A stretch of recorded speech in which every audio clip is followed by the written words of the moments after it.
ये कहानी है एक ऐसे इंसान की जिसे लोग भिखारी कहते हैं, लेकिन उसके भीतर छिपा इंसान किसी राजा से कम नहीं था। कहानी शुरू होती है। रेलवे स्टेशन की भीड़ हर दिन की तरह आज भी भाग रही थी। कोई ट्रेन पकड़ने में भाग रहा था, कोई सामान लेकर तो कोई अपने मोबाइल में खोया हुआ। प्लेटफॉर्म नंबर 3 के एक कोने में एक बूढ़ा आदमी बैठा था। बिखरे बाल, फटे पुराने कपड़े और हाथ में एक कटोरी। लोग उसे देखकर नजरें फेर लेते थे। उसका नाम था बाबा रघुनाथ।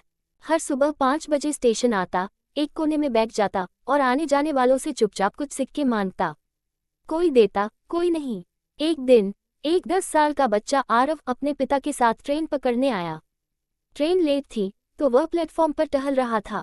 तभी उसकी नज़र बाबा रघुनाथ पर पड़ी। आरव उनके पास गया और पूछा, बाबा, आप हर दिन यहीं बैठते हो?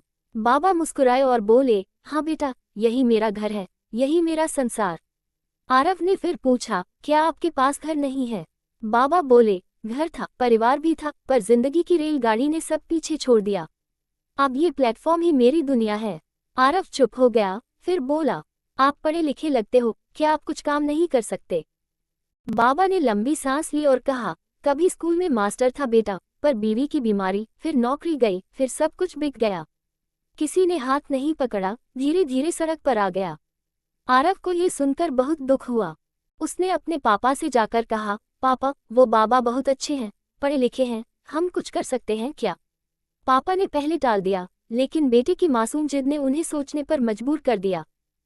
अगले दिन आरव के पापा फिर स्टेशन आए और बाबा रघुनाथ से बोले, बाबा, क्या आप बच्चों को पढ़ा सकते हो? बाबा की आंखों में चमक आ गई।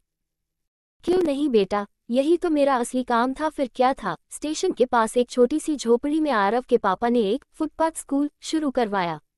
बाबा रघुनाथ रोज गरीब बच्चों को पढ़ाने लगे। धीरे धीरे उनके पढ़ाने का अंदाज इतना पसंद आया कि लोकल एनजीओ ने मदद करनी शुरू की। अब बाबा रघुनाथ सिर्फ भिखारी नहीं थे, वो बाबा मास्टर जी बन चुके थे। अंतिम दृश्य।